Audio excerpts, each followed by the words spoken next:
segue, because some of this is mental health. I'll forget. If I touch that, will it change? I don't think so, but I'm in control. Okay.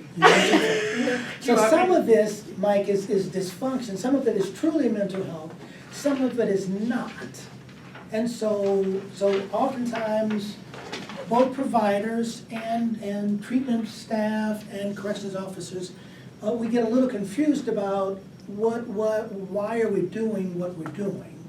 And so we kind of step on each other's toes a little bit because we're not quite sure what's appropriate to do in relationship to this. If this guy head-butted my staff members, then he needs DRT, okay?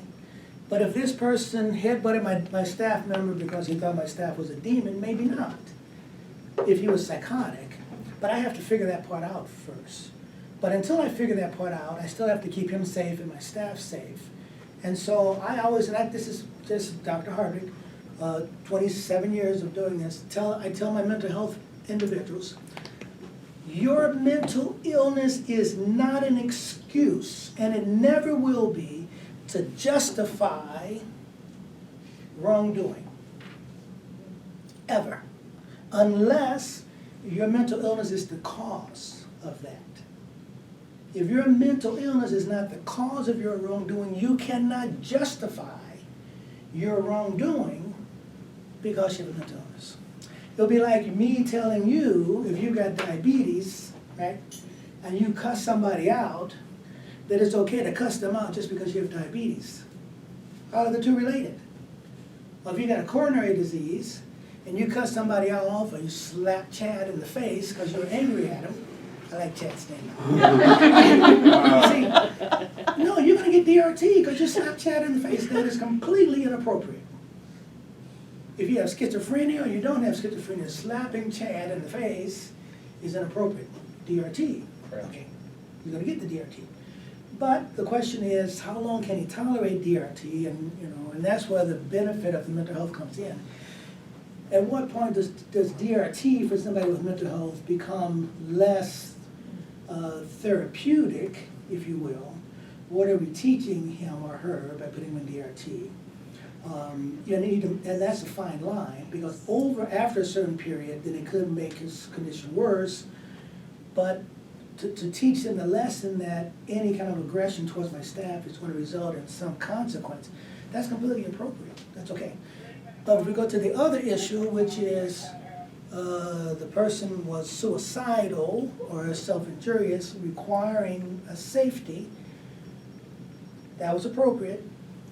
If the team met, we call it a staffing, where the behavioral specialists and the mental health specialists and the JCO, everybody meet together and say, is it okay to move this person to another level of security? And we all agree we're going to move them from level A to level, well, let's say level C to level B or to level A. We're moving them from C to B, and from C to B means no more Kevlar, right?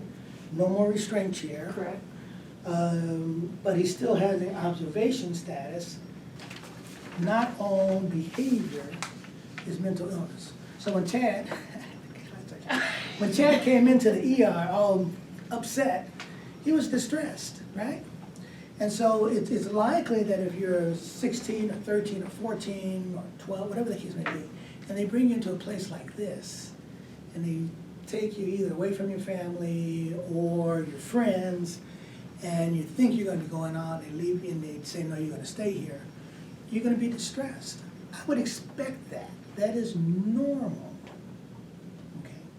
But under distress, and there's different types of distress, and there's different types of stress, I call it, and the literature supports this, eustress and distress. If they weren't distressed here, in this environment, I would think something was wrong with them. So sometimes folks say, oh, this person's crying and they're upset, they need to see mental health. I'm thinking, why? Why would I see that? That's normal for this environment. I expect them to be distressed. But what I asked them about is, are they eating? Are they sleeping? Are they talking about suicide? Did they come in and good hygiene and now all of a sudden they're not doing good hygiene, where they're interacting with people and suddenly they're not interacting with people, they're going to the CD treatment and now they're not going. They're dysfunctional. Their ability to function normally has changed. Now I want to know, does that represent mental illness? But if they're distressed, then I can have a crisis person come out, maybe talk to them if there's a crisis issue because they just found out that they had a loss, or they found out they're going to be here, they thought they had housing, now they don't have housing, whatever the case might be. Distress doesn't necessarily mean that they have mental illness. So I wouldn't call Roxanne or Michelle or anyone necessarily until I got a little bit more information. Stress versus dysfunction, very important to try to differentiate as best you can, because it lets you know what level of intervention the person might have. And even if they have a behavioral issue, they still may be distressed but not mentally ill. And so even though I'm listening to this person that they're describing, Kevlar, no, I haven't really heard that they have a mental illness, necessarily. Does he have a mental illness diagnosis? Yes. Yes, which is? Oh, my goodness, many. Reactive attachment. Reactive attachment. PTSD. PTSD. There's a plethora. Okay, so reactive attachment disorder, that's in your packet. It talks about inability to create normal relationships. It starts in childhood, age 2 or 3. I'm not gonna go through that completely, but read over it. Okay, PTSD, symptoms of PTSD, nightmares, flashbacks, hyperarousal, anxiety, nervousness, avoidance, isolation. That's PTSD. None of those symptoms are the reasons why they put him on iOS. So if I were to ask the question, was it his mental illness? Is his mental illness the cause for him being on iOS? I don't know, because it doesn't sound like, I mean, the PTSD caused it. It was negative behaviors that jeopardized his safety that brought him to the attention of the staff and a need for more safety. But we're still unclear if that was related to his mental illness or not. And so that's why it's difficult for Mike to make a decision. If I do DIRTs, am I hurting him? Am I harming him? Am I making it better? Am I making it work?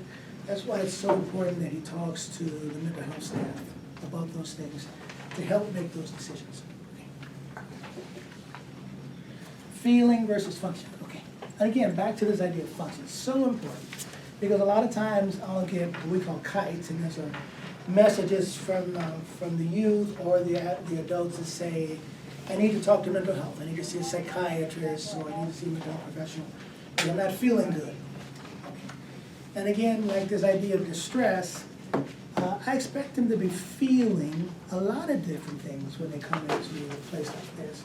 Sad, frustrated, and angry, and irritable, disappointed, guilty, shame, all those feelings are there. But the question is, how is that, are they truly functioning normally? Are they going to school, or going to work, are they interacting with people appropriately, are they eating, are they sleeping, maintaining their hygiene? What would suggest that they are experiencing a mental illness that is impairing their function? Because by definition, we cannot diagnose mental illness without significant impairment in function. And for depression, by definition, and we'll see, We ready? I can get there. Yeah, let's get there. Okay. This one. So by definition, perfect, see, perfect. By definition, clinical depression is like no other animal except for the flu. When someone has the flu and they come to work, as soon as they walk in the door, everybody's like, oh my, you look terrible. You need to be back at home. Tired, baggy eyes, just barely, if they're making it at all. You need to go back home. You look sick. Depression is one of the few conditions that impacts every component of your nervous system. your ability to concentrate, your ability to focus, your mood, your energy, your appetite, your sleep, everything is just disrupted to the point where you cannot function. And it has to be that way for at least 2 consecutive weeks. 2 weeks consecutively, every single day, to eventually, Chad comes in. I like Chad's name. Chad's my new Sean. Chad comes in and says, man, what's wrong? You haven't been, gosh, it's been 3 days. You haven't come out of this room. Chad, man, just leave me alone. I can't, get out of here. You may have a few explicatives. I said, okay, I'm gonna check back with you tomorrow. Day 3, day 4. This is not looking good. You have not taken a bath in 3 days. You only had 1 meal. You haven't been to school. You're talking about body aches and dizziness and chest pain. You had 4 sick calls because you say you have diarrhea. You can't do your homework. You're anxious. I think you're depressed. This is clinical depression. And I told my residents when we were going through this process at the U that the only true difference between this and the flu, a severe flu, hopefully not coronavirus, but the flu is what? What are you missing? Fever. Fever, exactly. If you take fever and add it to this list, you've got the flu. As if someone has the flu for 2 weeks, and most people are going to notice, and that's why it's easy sometimes. When I talk to supervisors and I say, "Does the person look sick?" They say, "No, he's got good energy. He's cussing everybody out, throwing shit around. I mean, literally, throwing stuff around, urinating on the floor." I said, "They're not depressed then." He said, "How do you know?" They don't have they don't have that kind of energy. Are you kidding me? They can barely get up to use the bathroom, let alone make a plan to make your life hard or difficult by smearing it all over the place. It is very difficult to have that kind of energy and have clinical depression. So I asked, does he look sick? They said, no, but he's angry and he's threatening. I said, well, yeah, he's disturbed and he's distressed, but he probably doesn't have depression. Let's keep looking. How do we manage that? The first thing is safety, safety, safety. Talk about behavioral intervention. If necessary, you have to create a behavioral plan. You keep covering your window, then we're going to have to put you on dirt, so put you in a chair for 15 minutes. Eventually they learn that behavior. That behavior is going to get them a negative outcome, but that's what behavioral modification is all about. Rewards, I wouldn't say call them punishments per se, but are consequences. Rewards and consequences in a way that you either modify the behavior or adjust the behavior so that's more positive. But is that their mental illness? No, because it's rare that we put somebody in a chair, right? I wouldn't put somebody in a chair because they had a nightmare. Unless the nightmare was about killing me.